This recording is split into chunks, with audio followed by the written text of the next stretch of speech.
Help Jews in Poverty at helpjewsnow.org. Your $25 gift today will help provide a life-saving food box to Jews in need. Be a blessing right now. Visit helpjewsnow.org. That's helpjewsnow.org.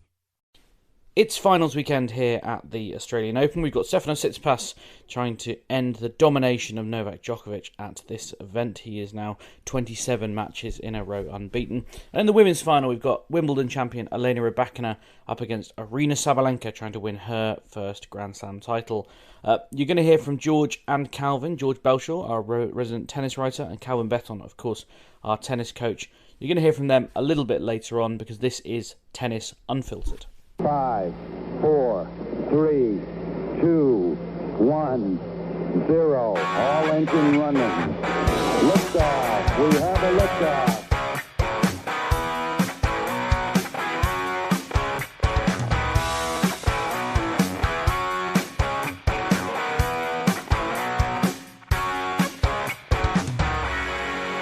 So let's kick off with the men's semi-finals today, Calvin, and a little chat about the final. So we had Novak Djokovic beating Tommy Paul 7-5, 6-1, 6-2, and Stefanos Tsitsipas beating Kari Khachanov 7-6, 4-6, 6-4, 6-7, 6-3. Let's start with Djokovic, shall we? Because I feel like he's been probably the most talked about person this whole tournament, and as he so often is these days. Yeah. It's another comfortable win, wasn't it? I mean, you sent a fantastic text kind of in the first set. When I think 4-5. Let's get was it 4-5? Yeah. So Djokovic, I think, had been about 5-2 up, and then it had come back to. It was about to come back to 5-all. And you text saying, "Oh, Djokovic will still win this 7-5, 6-2, 6-2." I think you did, and then you sent a funny follow up earlier saying you'd over-egg Tommy Paul's ability. But give us your read on the match as a whole, and perhaps a little bit more on your thoughts on Djokovic and how good he is at the minute, given this hamstring injury in inverted commas. I mean, the matchup was just great because, Tommy Paul's actually done really well, and he's a good player. But for all intents and purposes, Tommy Paul is basically a K-list Djokovic, isn't he? on the big scheme of things, there's not a single thing that you would say that Tommy Paul. There's not a single battle that Tommy Paul wins on that. And I really don't see any way that he could ever beat Djokovic, to be honest. So it was it's a great draw for Djokovic. And then I think, as always though, he can play a bit, and Djokovic got his lead, and then he lost the lead. He got back on serve, and then he was clutching the hamstring, which amazingly hadn't bothered him before that and didn't bother him remotely after that. But just when he got broke, the hamstring must have opened up again, I suppose. Yeah, he's just playing phenomenally well, isn't he? He doesn't seem to be far off his best. You think if his best is a 10 out of 10, you'd say this is probably something like a 9.3, what he's doing at the minute. When you say his best being 10, are we talking his best within the context of the last couple of years, or are we talking kind of career best? How far do you think he is? I don't think has there been much difference. I would think, for maybe the last. I don't think he was at his best last year, to be honest. But the year before that, I think he's been pretty much at the same standard for about 10 years, minus the tree hugging phase, hasn't he? It's just pretty phenomenal longevity, isn't it? I mean, Yeah. Yeah, it did crack me on. I think we talked about it in our group, didn't we? That Nick Kyrgios often he always fires in this stuff about how when I beat Djokovic. I'm watching Djokovic today, and I don't know how I beat him. We beat him when he went I don't know what he was doing. I don't know what, he's hugging trees. He sacked all his coaches, going around with a life guru instead of a tennis coach, and just went completely off form when he was losing to. He lost to a load of players in that period. So. That's how we beat him. But other than that, you take that 18-month period out of it, and he's been the best player in the world, hasn't he? Comfortably. Yeah. What do you think? There's anything kind of more special about this tournament from his perspective, given what happened last year? The whole kind of getting deported. It was such a probably such a huge low point in his career in so many ways. Like some of the stuff that kind of kicks off here, the potential of not being able to come back, and then, however much we're reading into this hamstring injury or not, he's claiming there's been this kind of further thing that's hampering him now, but yet to play such a good level of tennis and almost kind of stick it to them in some ways. Listen, right? He hasn't got an hamstring injury. I'm not even entering the debate into it. He hasn't got an hamstring injury. Like this, as I've said on the last 2 pods we've done, he wouldn't be able to play with a hamstring injury. And he said, like somebody said to me the other day on Twitter that Annabelle Croft had heard from a source. I'd love to know who this source was who knows Novak Djokovic's medical details and the scan details. She'd heard from a source that he had a 1.5 centimeter tear. Like 1.5 centimeter tear in the hamstring is like you can barely even move your leg. And she's like, if it moved to a 2, he's out of the tournament. Right. If you've got a 1.5 centimeter tear and you're going to play a tennis match the way that Novak Djokovic plays a tennis match, or the way that anybody plays a tennis match, me or you, if you've got a 1.5 centimeter tear, by the end of that tennis match, it will be at 2. I guarantee you it will be at 2. Like that's how a hamstring tear works. And I'll give some sort of context to that. If you've got to think of the hamstring muscle, I suppose, like an elastic band. And if you put a little tear in elastic, if you put a little tear in an elastic band and then you pull it, which is what happens when you run, if you extend it, everyone knows the elastic band will snap. And that's why he hasn't got a tear in his hamstring. I can guarantee he has not got a tear in his hamstring or a pull. But does it mean more with the last year? I don't think so, George. Like, I think he's like, he goes on court and this is how he plays the whole time. He's not played any different from any other tournament he plays. He's a competitor, isn't he? He's a born competitor, maybe the best competitor or one of the best competitors we've ever seen in the sport. Yeah, it's going to be. Do you see any chance of him losing this final? No, I don't see how. I just don't see it, to be honest. You never know. I mean, no, you never know with Djokovic. He has these weird matches, doesn't he? Like the US Open when he lost to Medvedev, and he was just in bits and stuff like that. And you just never know with him, especially in finals. That's kind of the area where he's gone a bit. He's been occasionally fragile, but I say occasionally because he's normally not remotely fragile. But it's a weird one to judge because it'd be interesting if we were getting a Tsitsipas who we thought he's coming in serious. Like now he's turned the corner. But he's had such a tasty draw, hasn't he, that you wonder like whether can we actually say that he's coming in serious, or is he really playing any better than he has been the last year, which hasn't been all that brilliant? I'd written basically that exact question down in my notes, Calvin, to say, has he turned a corner, or are we just saying he's had such a good draw? I mean, we always say you can only beat what's in front of you. And me and James had a bit of a squabble over WhatsApp earlier about who's had the worst draw, Djokovic and Tsitsipas, which when you're having that argument doesn't necessarily ring the praises of the tournament, does it? No, it doesn't, does it? It's been I do think the tournament's been a dud, George, to be fair. Like, I don't think we'll remember the Murray matches. Without this tournament, I don't think there will have been one memorable match that doesn't include Andy Murray. Yeah, I mean, that's quite an interesting. I look back at it, and I look back at it, and I always think, I think the US Open 2016 was my favorite slam in recent years, and I can just remember some of the matches like Wawrinka, Evans. Del Potro went on his run.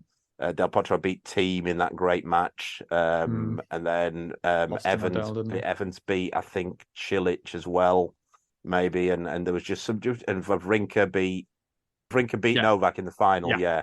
And Novak had that weird run there where he just kept getting walked. That was actually he had loads of walkovers, yeah. That was in his tree hugging phase, and he still made a final because everyone just kept pulling out, and then Stan duffed him in the final, but.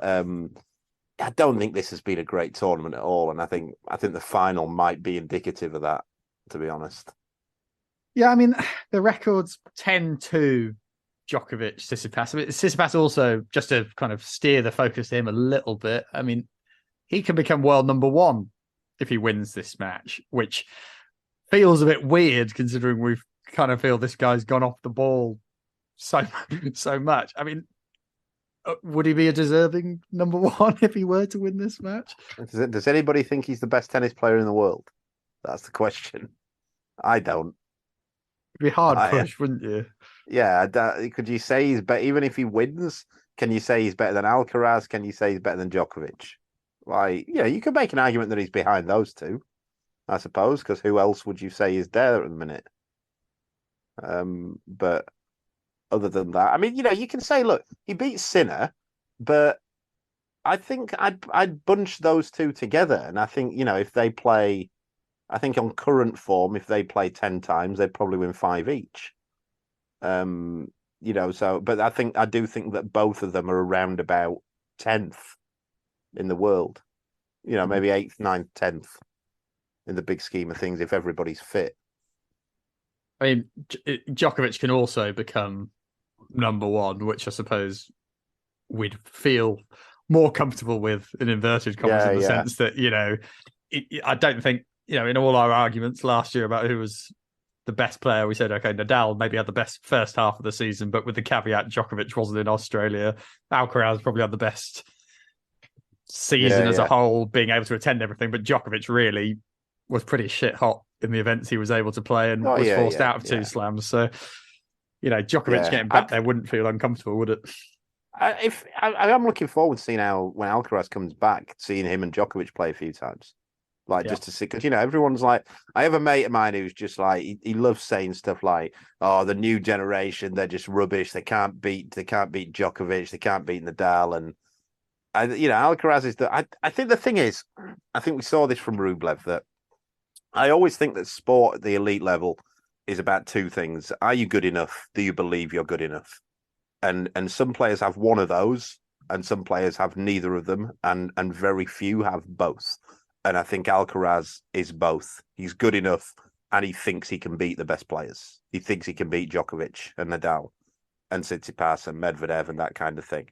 And I think that this is where it comes to with Tsitsipas. And I think it will come to that. I think Tsitsipas actually is good enough to beat Djokovic. I don't think he thinks he's good enough. I don't think he believes he is good enough. And I think Rublev was that. You saw it the other day. Rublev didn't think he could beat Djokovic. No chance. Yeah, I mean, you've touched on kind of what we were discussing a little bit in the group this week, weren't there? There was a bit of a tweet I kind of pulled in there from someone called @the_Sentinel909 who said, "So people complaining about weak opposition to Djokovic, ... Do you realise this is Djokovic, right? The guy who painstakingly broke through the hegemony of the 2 most dominant players of all time, Federer and Nadal. Like half of his Grand Slam tally is versus these guys. Hello? I mean, are we harsh on this young generation? I know we're saying Alcaraz is really good and praising him there, but is this an unfair yardstick to beat people like Tsitsipas with, that you're not as good as Djokovic, Federer, and Nadal? No, because every generation has to come. If they don't beat them, they're not good enough. That's how it works. You don't give them a pass going, but they were up against the very good players. Yeah, that's not how it works. You're judged on who you beat. You're judged on whether you can beat the people who are currently the best in the world. And if they can't beat them again, it's what I'm saying. It comes down to, are you good enough? And do you believe you're good enough? Belief is a huge thing. Belief is a massive thing in sport at that level. And I watch players go on. Tommy Paul today, I don't think was either good enough to beat Djokovic, and he didn't believe he was. I think Kyrgios, for example, isn't good enough to beat Djokovic in this form, but I think he believes he probably is. Or I don't know. I don't actually know whether he does believe it, because there's a lot of bluff from Kyrgios. But Alcaraz, I guarantee you, if Alcaraz was going on that court against Djokovic on Sunday, he would be certain he's beating him. And he's the only one. I guess if I was to give like a cross-sport example, and you can tell me I'm chatting nonsense here, but thinking of like a team sport, for example, like Ballon d'Or winners in football, now whether you take those as kind of credible or not. But you might say for the 10 years before Messi and Ronaldo, those players were the best player in the world, but they never had to prove they were the best player in the world by beating Messi and Ronaldo. And you get different generations and, different people peak at the sport. Are there those athletes that I kind of think Djokovic, Federer and Nadal might fit into, that are so good that they're kind of transcending these generations and then maybe lift that bar a bit too high for kind of mere mortals, if that makes sense, and No, a little bit more defense. You do get generations that are better than other generations, and we had one like the early 2000s wasn't a great generation for tennis in terms of players, all-time players. It wasn't. It was. You look at the players who were around then, good players. Very, very good players. Carlos Moya, Albert Costa, Leighton Hewitt, Rios, Juan Carlos Ferrero, Safin, Roddick. And then good players, but not all-time players. And before that, we'd had Agassi and Sampras. What you do, I mean, I've said this before, I think, on the podcast. When you rarely get an all-time player who's there by himself. Like they tend to come in twos or threes. McEnroe, Borg, Connors, Agassi, Sampras, Federer, Nadal, Djokovic. I'd seen actually Well, this is the thing, isn't it? And it's chicken and egg, really. It's like if say there is no one else and Alcaraz dominates for the next 10, 15 years, is it one of those where we'll have him as an all-time great, or will we stick him in the sort of the Mike Tyson thing of going, well, he's not because there's no one else around. And it could be one of those. He has at least got some wins over Djokovic and Co. Well, I think that's important. So that will help him, to be fair. I think that's important. Yeah, I do. But yeah, it's an interesting one, I think. Yeah. I'll just read you a quick quote from Djokovic, which isn't desperately interesting, but just to say they have spoken today. I'm just really pleased to get to another final, he says. The man you pointed out forgets all his finals, Calvin. I respect him a lot. He has improved a lot over the years. I actually think he's one of the most interesting guys on the tour, with his interests off court, his hairstyle. But it's all business on Sunday. Let the best player win. So much to unpack in that weird. It sounds like I saw it. It was like he was like one of the weird characters on Take Me Out, wasn't it? And they give their intro and they do like this rehearsed like line. It was kind of like that. Does a hairstyle make you interesting as well? I'm not sure I've ever had that down as a particularly strong personality trait. I think me and James were talking about this on Twitter the other day because James put a picture of Andrei Rublev sorting his hair out, and like Andrei Rublev has a hairstyle, doesn't he? That's like classic. What a fantastic hair. I think he's got the best hair in men's tennis. Up there with, to be fair, Tsitsipas is up there. It's a good lid. It's a good lid. Yeah. But Djokovic definitely not. Toilet brush. Yeah, I saw the other day, actually, just veering off, I saw that Riley Opelka had, when Murray had won, had said that this confirms him as the fourth best player of all time. And I thought, Murray's been great. I'm a massive Andy Murray fan, but come on. Like, is this what we're going at now? Like, Andy Murray's not the fourth best tennis player of all time. Like, I don't even think Nadal's the third best player of all time. I'm not even sure the other two, there's a debate whether the other two are 1 and 2. But I think it's like, I do think there's this sort of recency bias with things now. And I suppose just the veering of, how much more the majors have become the yardstick over the years, I suppose, as well. Yeah, it's weird. I do find that weird. I've said that before. It's like I remember when Pete Sampras broke Roy Emerson's record. I think it was 11, and then Sampras leveled it at 11 or 10. I can't remember which one it was, but no one thought Roy Emerson was the best tennis player of all time before that. And that was still 10. That was still a lot. It wasn't a few. But and then suddenly now it's like we have to. But it's weird, like how I don't think sport's so linear like that. It's the same with like Messi and Ronaldo, isn't it? Like when Messi won the World Cup the other week, and then one of my mates texted me, "God, this confirms him as the GOAT now." And it's like, well, what are you? This is not even the best version of Messi. So it's like he's well past his best. So like, how does this mean that he's the best of all time? I just it's a weird how people. I think you've got to include numbers, but also it's the eye test as well, isn't it? Yeah, and just to annoy any potential football fans on here, I mean, I always preferred from the eye test Ronaldinho at his very best in that one season. I thought he was just absolutely phenomenal as well. Well, I do think and it comes into football and tennis as well. And I have this debate with my mates before. It's how long is, when you talk about longevity, how long is longevity relevant? Like, because, as you said, George, Ronaldinho for about 2 years, no one was better than him. Messi and Ronaldo at their prime weren't better than that 2 years of Ronaldinho or the 2 years that you got of Ronaldo, the first Ronaldo. But they just kept it going longer. But is that relevant? Because, I don't know if it is. And it's the same with Djokovic and Federer and Murray. It's like, does the fact that Djokovic has had this 10 years of brilliance, it might make him the greatest, if we want to use those phrases. But I still think, and I've said it on the pod, I still think the best tennis player of all time is John McEnroe. I think at his peak, and all things considered, pound for pound, I think nobody had a command of a tennis ball and a tennis court as much as John McEnroe did. And he just didn't. He retired early, and he was, didn't play for some years.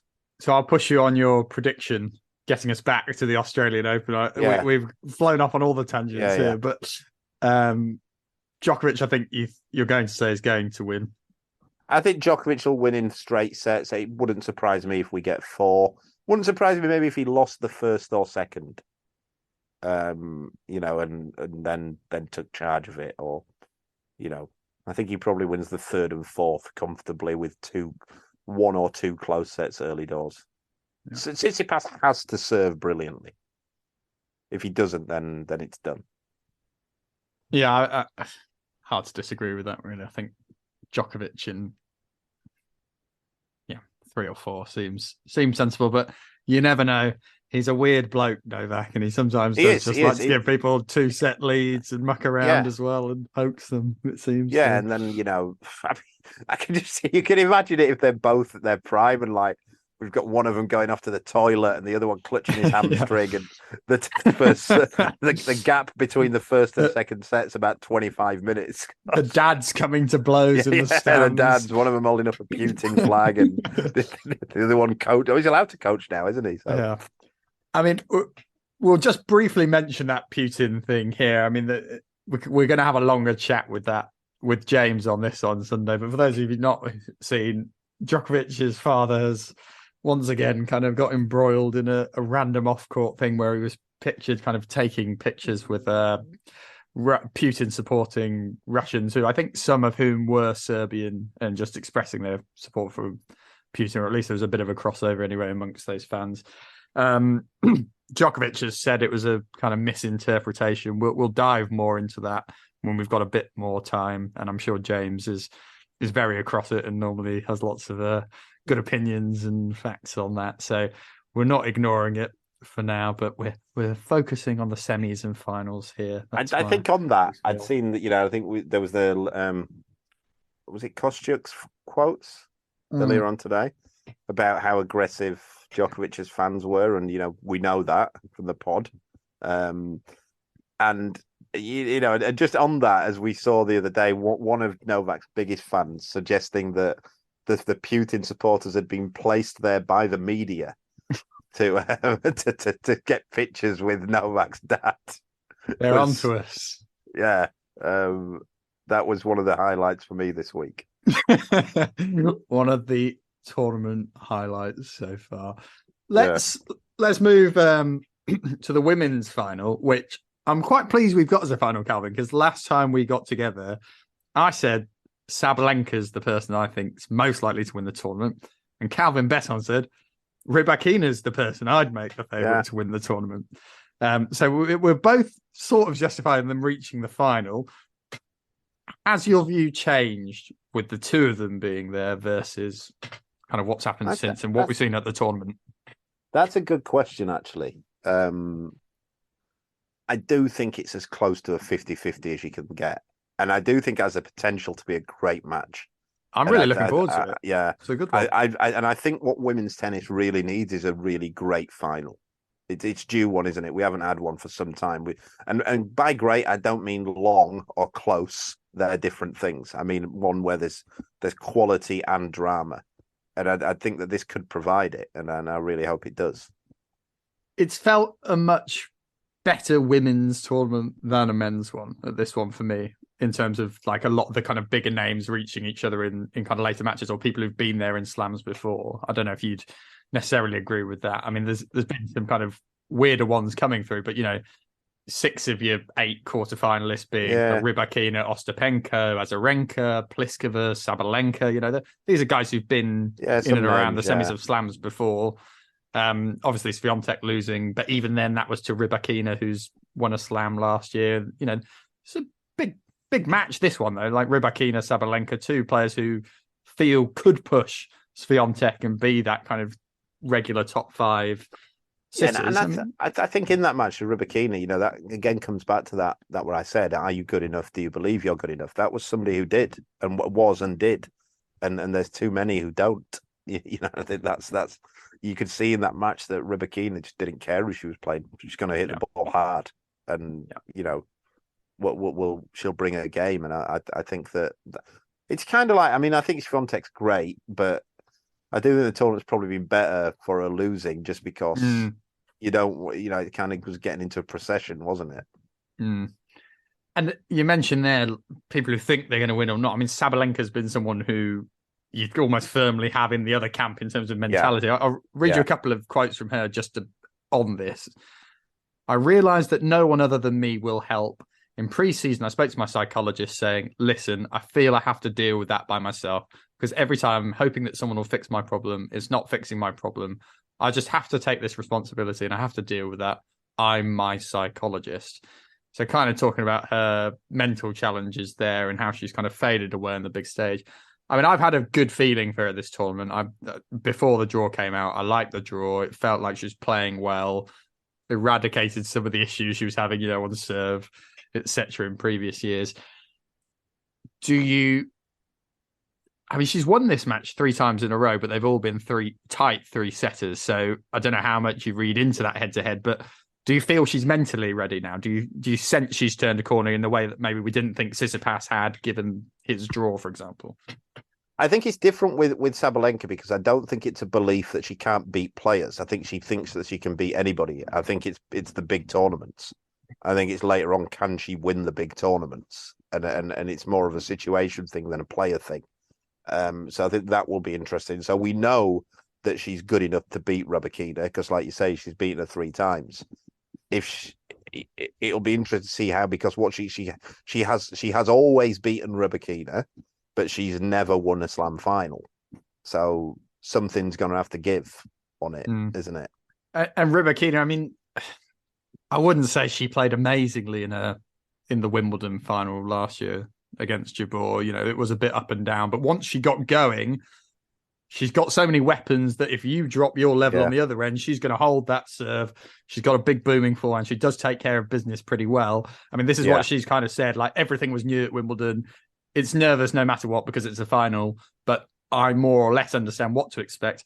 Is that experience really important given what we've just said about Sabalenka? She's really struggled in the later stages of tournaments. She's not been here before. Rybakina has, and has dealt with it relatively well. Is she the favourite from that perspective now? It's a weird one though, George, with pressure and nerves. And I know Jim Courier has this phrase, and I really like it, that you can't prepare for it because you never know when it's going to happen.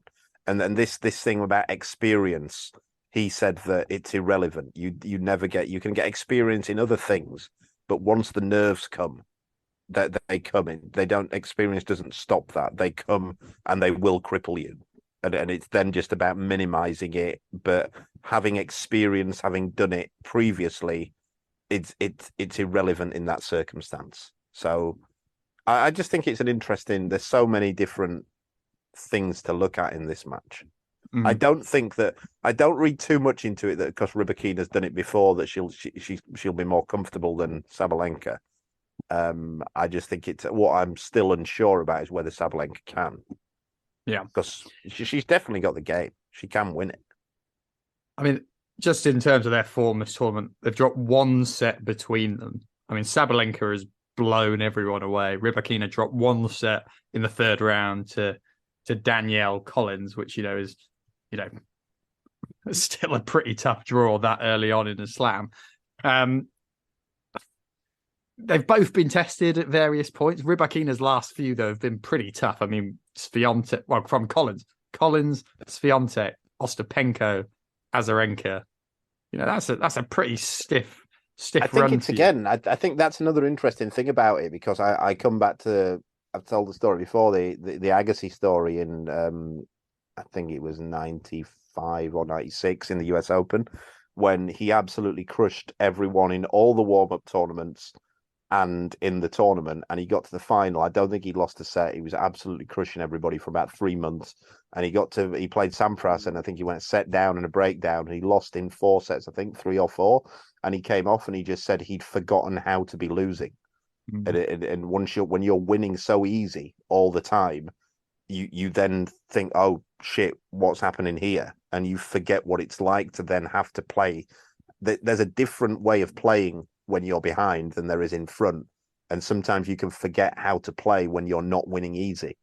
And I think it will then come to with those two. And you wonder whether that might help Rybakina, that she has lost a set. Whereas if Sabalenka goes a break or a set down, it's, then we might have an issue. And Rybakina's got that experience of going behind in a slam final, of course. Yeah. Whereas, Sabalenka on a roll, not had this experience before. Do you get how that goes? If she's behind, is it, it's happening again?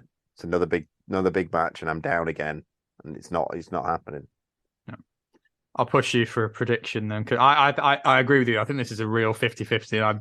And even though I've been confident in Sabalenka, this is arguably the one opponent, Swiatek aside, I wouldn't be that confident in it. It is really close. I think Rybakina I'm not saying she will just win in a close match. I slightly favour her. I wouldn't want to pick the score. I'm very slightly favour. It's 51-49.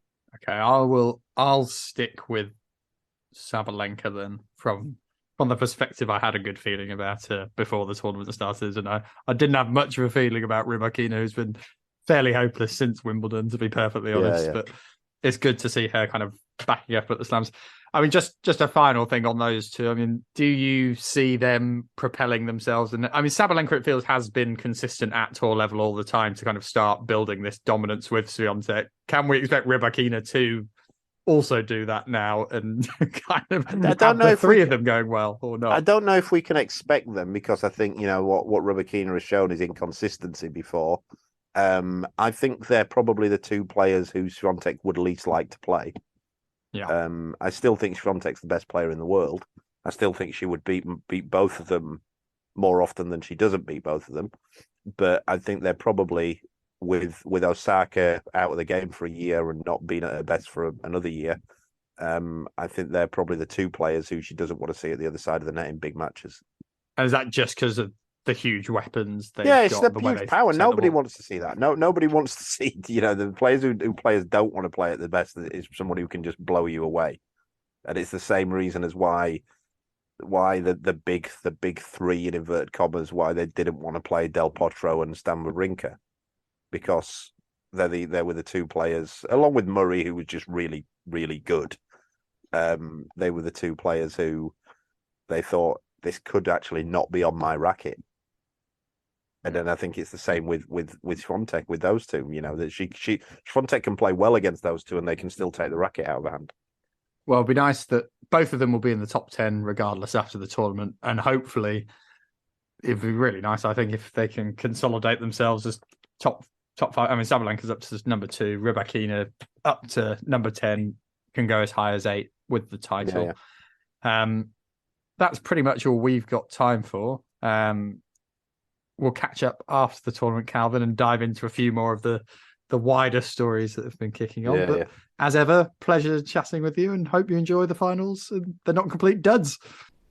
And that was all they had time for. I hope you enjoyed listening to George and Calvin there. They could only coordinate a time to record that was in the rare hours of sleep that I actually get during this tournament. You'll hear from me more when we do our full post-tournament podcast.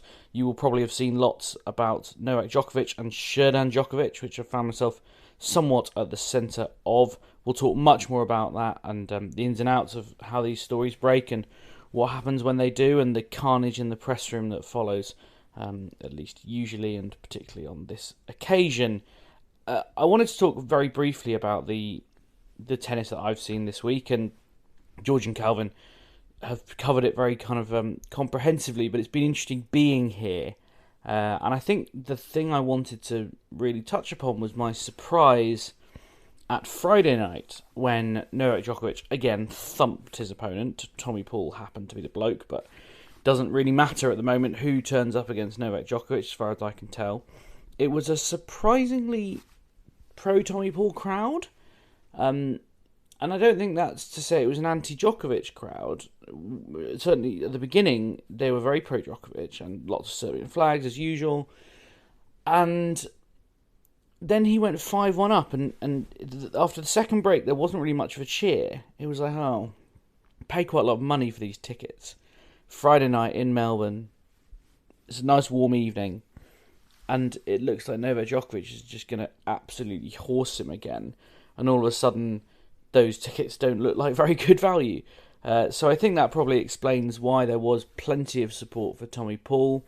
He also plays sometimes quite an exciting brand of tennis. I think for the most part, Djokovic didn't let him play that quite exciting brand. He said as much afterwards that the plan was to try and serve and volley a lot and get forward, and Djokovic's game was just too good, and he got scared off it, basically. He said Djokovic just kept hitting the baseline on return, and Tommy Paul felt that he wasn't getting enough of an advantage off the serve that he could get to the net, which is a shame. You know, I'd like to have seen him go out and at least give it a go, sort of roll the dice, but it clearly wasn't going to happen, and Djokovic was far, far too good.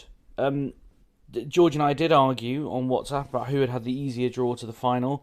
I think Stefanos Tsitsipas was pushed very hard by Karen Khachanov. I think Karen Khachanov is a very capable player. I know he's got this quite bad record against the very elite opponents, but he is more than capable of causing a lot of trouble, as he proved when he nicked the third set. That backhand is almost a weapon. I know Calvin always says that the backhand's never a weapon, or the worst weapon to have, but it's a very good backhand, and he was able to sort of pepper the baseline well enough that it put Tsitsipas under a lot of pressure. And credit to Tsitsipas, he regathered himself after that third set blip and played very well to see out the match. So from a psychological perspective, I think that is a positive for Tsitsipas going forward. I still think Djokovic will win it. I think he'll probably win it in 4 sets. He's been so imperious this fortnight that it's very hard to see anything else happening. The women's final, which may already have happened by the time you hear this, but it's worth me making an idiot of myself anyway. I think Rybakina will win it because while Aryna Sabalenka seems to have got a handle on her emotions, you don't know what's going to happen until you get into a Grand Slam final, and Rybakina has been there before, and I think her game is just a bit more reliable. I don't think, like Calvin said, 51-49, I'm probably 55-45 towards Rybakina, because I just think she's a bit more consistent, got a game that is slightly more reliable under pressure. And actually what she proved in the semi-final was that even when her first serve isn't firing, as it really wasn't, I think she was potentially below 50% first serve against Victoria Azarenka. Even then, I think, she proves she can still win matches with the rest of her game. Her backhand as well is a very fine shot and very reliable and very powerful. So they're my picks for what they're worth. As I say, we'll be back, the three of us, in a couple of days to do a full Australian Open review podcast. But in the meantime, please do come back and enjoy the finals.